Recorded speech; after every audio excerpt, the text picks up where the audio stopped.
নমস্কার। তো রানী ভবানীর আজকের পর্বের রিভিউ নিয়ে আমি কিন্তু তোমাদের সামনে চলে এসেছি। তো আজকের পর্বের রিভিউতে যেটা দেখা যাচ্ছে যে ভবানী তো এবার সবাইকে প্রশ্ন করছে, কি এতক্ষণ ধরে তো খুব ছোট করার চেষ্টা করছিলে, বিয়ে দেবেন না বলছিলেন, কি করে বলে দিলেন আপনারা, কি করে এতগুলো প্রশ্ন তুললেন, আমার মেয়ের কথা একবারও ভাবলেন না কেউ? তখন কান্তর মা বলছে, ছেড়ে দেবো, যার যা বোঝার এমনি বুঝে গেছে। তখন কান্তর মাই বলছে, কি ঠিক করলেন তাহলে, আশীর্বাদ করবেন? তখন ছেলের বাবা মা বলছে, হ্যাঁ আমরা করব। তো এবার শুরু হয়ে যায় আশীর্বাদ। তো মেয়েকে আশীর্বাদ করছে ছেলের বাবা মা দুজনেই। তো ছেলের মা আশীর্বাদ করে এক জায়গায় গিয়ে দাঁড়ায়, আর ছেলের বাবা আশীর্বাদ করছে। তো ছেলের মা যেখানে দাঁড়িয়েছে সেখানে ফুল্লরা, কুন্দ, দেবীপ্রসাদের বোন সবাই এসে হাজির। তার মাথা খাবে আর কি, তাদের দিকে টানবে। তো বলছে যে, ফুল্লরা বলছে, আপনি ভালো আছেন? বলে, হ্যাঁ ভগবান যেরকম রেখেছে। বলে, তা আমাদের তারা সুন্দরী কি আপনার পছন্দ? বলছে যে, রূপে সুন্দর হলেই তো শুধু হলো না, গুণে সুন্দর হতে হবে মেয়ে মানুষকে, যাতে স্বামীর পদসেবা করতে পারে, তাকে খাওয়াতে পারে, তার যত্ন নিতে পারে, তার কথা শুনতে পারে, সে কখন কি চাইছে সেটা দিতে পারে, এই কথা বলছে। তখন দেবীপ্রসাদের বোন বলছে, হ্যাঁ ঠিকই আছে, একটু চোখ কান নাক মুখ খোলা রাখবেন, আপনি তো আবার শুনলাম এখানে এসেই থাকবেন। বলে, হ্যাঁ আমি আমার ছেলেকে একা ছাড়তে পারবো না, আমার তাকে নিয়ে বড়ই চিন্তে, তাই আমি না হলে কি পরের ঘরে এসে থাকতে রাজি হই। কিন্তু বউ কিন্তু তখন ডাকতে এসেছে ওর মাকে, দেখছে ফুল্লরারা ঘিরে ধরেছে, মানে উল্টোপাল্টা বোঝাবে, ও তো জানে। তাই বলছে যে, আপনি আসুন না, আপনার মেয়ের আশীর্বাদ হচ্ছে, ওখানে থাকবেন, আসুন। বলছে, না না, আমার তো কাজ সারা হয়ে গেছে, আমি এখানেই ঠিক আছি। তো ইন্দু বউ আর কি করবে, বেচারা চলে যায়। তো এবার ফুল্লরাদের বলছে, বলুন আপনারা কি বলছিলেন, বলুন। বলুন কি বলছিলেন। তখন বলছে, না না আজ বরং থাক, ফুল্লরা বলছে। তখন ছেলের মা বলছে, লক্ষ্মীটি বলুন বলুন, যা মনে আছে বলে দিন। বলছে, দেখুন বিয়েটা তো হয়েই যাচ্ছে। বলছে, তো বিয়ে নিয়ে খুব চিন্তা, ছেলের মা বলছে। তাই ফুল্লরা বলছে, বিয়েটা তো হয়েই যাচ্ছে, তা চোখ মুখ নাক কান খোলা রাখবেন একটু। ওই মেয়ে তো আবার কি পারে কি পারে না, আপনি তো আবার আপনার ছেলের ভালো মন্দ বিচার করবেন, এই উল্টোপাল্টা বলছে তারার নামে আর কি। আপনি আপনার শিক্ষা দীক্ষা দিয়ে মেয়েকে গড়ে পিঠে নেবেন। তো বলছে ছেলের মা, বলছো গড়ে পিঠে নিতে পারবো? বিপ্রসাদের বোন বলছে, পারবেন পারবেন, যদি ওর মা এসে মাঝখানে নাক না গলায়। বলে, তা আমি কি করে পারবো বলুন, ওনাকে বারণই বা করবো কি করে, ওনার রাজমহল, উনি রাজরানী এখানকার। বলছে, দেখুন বিয়ের পর তো ওই মেয়ে আপনারই সম্পত্তি, আপনি একটু গড়ে পিঠে নেবেন। আমার ঠাকুমা বলতো যে মেয়েদের মানে আড়াল থেকে আসতে নেই, অন্দরমহলই তাদের আসল জায়গা, তো সেটা আপনি মেয়েকে ভালো করে বুঝিয়ে দেবেন। তখন একবারে ফুল্লরা হাত ধরে বলছে, আপনারা সাথে থাকবেন তো? বলে, হ্যাঁ হ্যাঁ, আজ থেকে তো সই হলাম, আমরা আমরা সব সময় আপনার সাথে থাকবো। তো এবার ছেলের বাবা তার ছেলের মাকে ডাকছে, তো সে চলে যায়। আর দেবীপ্রসাদের বোন বলছে, তাহলে ভবানীর আরেক শত্রু বাড়লো, এই বলে খুব হাসি ঠাট্টা করছে তারা। আর ফুল্লরা বলছে, হ্যাঁ আমি ঠাকুমার দেখানো পথেই চলবো, আর এই মেয়ের জীবন দুর্বিষহ করে তুলবো। এবার দেখা যাচ্ছে তারা ভবানী মায়ের কাছে এসেছে, মানে মা ভবানীর কাছে এসে বলছে, ছোট থেকেই শুনেছি সত্যঘুড়ি ইন্দুঘুড়ির কাছে যে তুমি নাকি খুব জাগ্রত, আর আজকে আমি নিজের চোখে সেটা দেখেও নিলাম, কিভাবে তুমি আমাকে এত বড় বিপদ থেকে উদ্ধার করলে। এইভাবে সবসময় তুমি আমার সাথে থেকো মা, যেভাবে আজকে তুমি আমাকে উত্তর দিলে, এইভাবে যাতে আমি সবাইকে ভালো রাখতে পারি। আমার শাশুড়ি মা কতটা কঠিন মানুষ আজকে আমি তা টের পেয়েছি, আমি যাতে তাকে খুশি রাখতে পারি, তুমি আমাকে এই আশীর্বাদ করো।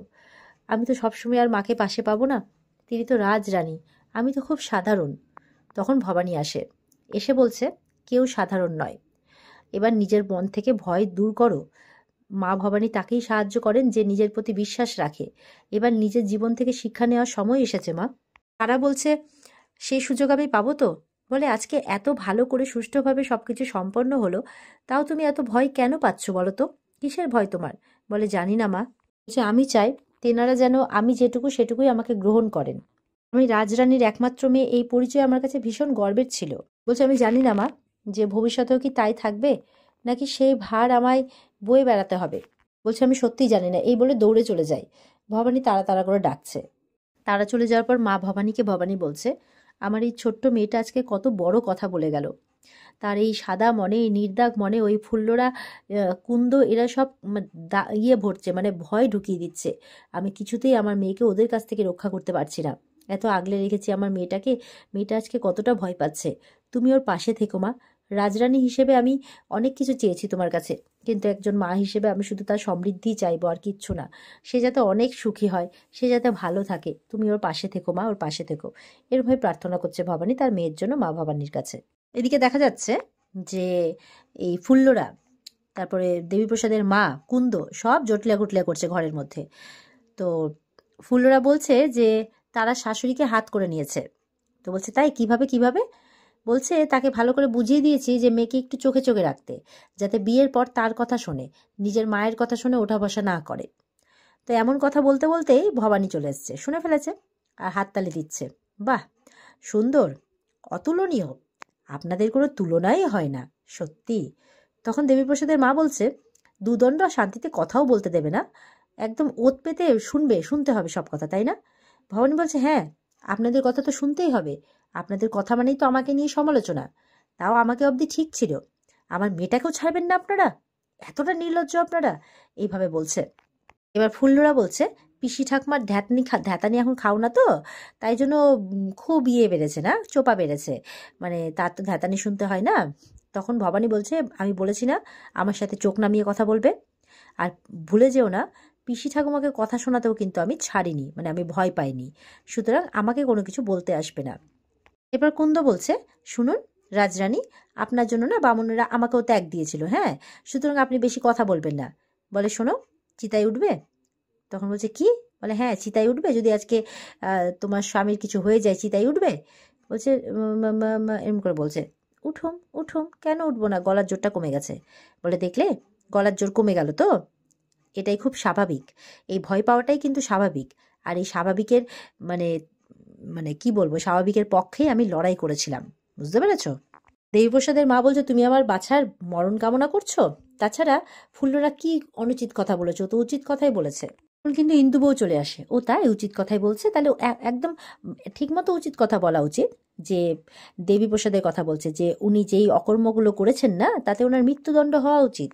ইন্দুর কথা শুনে অবাক হয়ে যায় দেবীপ্রসাদের মা ফুল্লরা এরা, কিন্তু হয়েছে কি, হয়নি তো, কারণ আমার বোন যে দয়ালু, যে দয়ার মন, আর তার জন্যই আপনার ছেলে বেঁচে আছে, বুঝতে পেরেছেন? রাজদ্রোহের উপর রাজদ্রোহ করছে, মানে রাজদ্রোহ করেই চলেছে বেহায়াটা। বলে একদম চুপ করো ইন্দু বউ, দেবীপ্রসাদের মা বলছে। বউকে চুপ করাচ্ছে, তখন ভবানী বলছে আপনারা যদি নিজেদের ভালো চান তাহলে আপনারা কথা বলাই বন্ধ করে দিন। ফুল্লরা বলছে ধমকি দিচ্ছ, ধমকি দিচ্ছ? ভবানী বলছে ধমকি না আদেশ। দেবীপ্রসাদের মা বলছে মানবো না আদেশ। বলে ঠিক আছে, না মানুন, ভুলে যাবেন না আমার মেয়ে কিন্তু আমার অহংকার, বিয়ে তার একখানা গোলমাল যদি আপনারা ঘটানোর চেষ্টা করেন আমি কিন্তু তাণ্ডব করব। বলছে ভুলে যাবেন না আপনার ছেলে যে আমার মেয়ের চিত্র এঁকে সেই চিত্র নিয়ে সিরাজকে দিয়ে এসেছিল, আমি কিন্তু কিচ্ছু ভুলে যাইনি। শুনে ভয় পেয়ে যায় দেবীপ্রসাদের মারা, এতক্ষণ খুব জোর দেখাচ্ছিল, এবার চুপ করে যায়। বলছে একবার মেয়ের বিয়েটা নির্বিঘ্নে কেটে যাক, যদি সেখানে বাধা দেওয়ার চেষ্টা করেন আমি কিন্তু ছেড়ে কথা বলবো না, এর বিচার কিন্তু আমি করবই, বলে চলে যায়। রিন্দুবউকেও যেতে বলে। এবার কুন্দ দৌড়ে বলতে এসছে তার বরকে, সেখানে দেবীপ্রসাদ আর ওর বাবা বসে আছে। বলছে এক্ষুনি রাজরানী ধমকি দিয়ে গেল। তখন বিষ্ণুরাম বলছে তোমরা মেয়ে মানুষের আবার কি করেছো, এমনি তোমাদের বুদ্ধি কম, এই তুমি শেখাওনি তোমার বউকে? বলে না না বিশ্বাস করুন আমি কিছু করিনি, ওই ফুল্লরা আর ঈশ্বরী কথা বলছে, ওরা একটু ছেলের মায়ের সাথে দু কথা বলেছিল, আমি কিচ্ছু বলিনি। বলে ঠিক আছে, আর সেই জন্যই নাকি ভবানী রেগে গেছে তাই বলছে। তো বলছে ঠিক আছে, তোমাদের মেয়ে মানুষের ঝামেলা তোমরা সামনে নাও। দেবীপ্রসাদ বলছে বউঠান কিন্তু খুব বেড়েছে, আমাকে কিন্তু তাতাচ্ছে, আমি কিন্তু ষড়যন্ত্র করবই। তখন কুন্দ বলছে বিয়ে যাতে নির্বিঘ্নে হয় তাই বলেছে। বলে হবে না, বিয়ে নির্বিঘ্নে হবে না, ষড়যন্ত্র আমি করবই।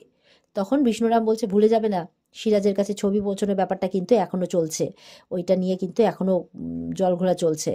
তখন কুন্দ বলছে রাজরানী কিন্তু খুব রেগে আছে। দেবীপ্রসাদ বলছে রাখছে রাগুক, আমার ষড়যন্ত্র আমি করব। এবার দেখা যাচ্ছে তারা ভবানী মায়ের কাছে প্রার্থনা করছে, মা ভবানীর কাছে, যে আমার মনে, ওর মনটা খুব ভয় পাচ্ছে, তো তাই বলছে যে কি হচ্ছে কিচ্ছু বুঝতে পারছি না, মা তো কালকে খুব রেগে গিয়েছিল, আর ওদিকে ব্রাহ্মণেরাও কি ভুল কথা বলছে, আমার বিয়েটা নির্বিঘ্নে হবে তো, কোনো বাধা আসবে না তো, এমনটা ভাবছে আর ভয় পাচ্ছে, আর ঠাকুরের কাছে প্রার্থনা করছে। আর এখানে কিন্তু আজকের পর্ব শেষ হয়ে যায়। তো এই ছিল আজকের পর্বের রিভিউ। কেমন লাগলো কমেন্টে জানাবে, আর আমাদের সাথে জুড়তে চ্যানেলকে সাবস্ক্রাইব অবশ্যই করবে। দেখা হচ্ছে তোমাদের সাথে আগামীকালকে, সবাই খুব ভালো থাকবে। আজকের মতো পর্ব এই পর্যন্তই, টাটা।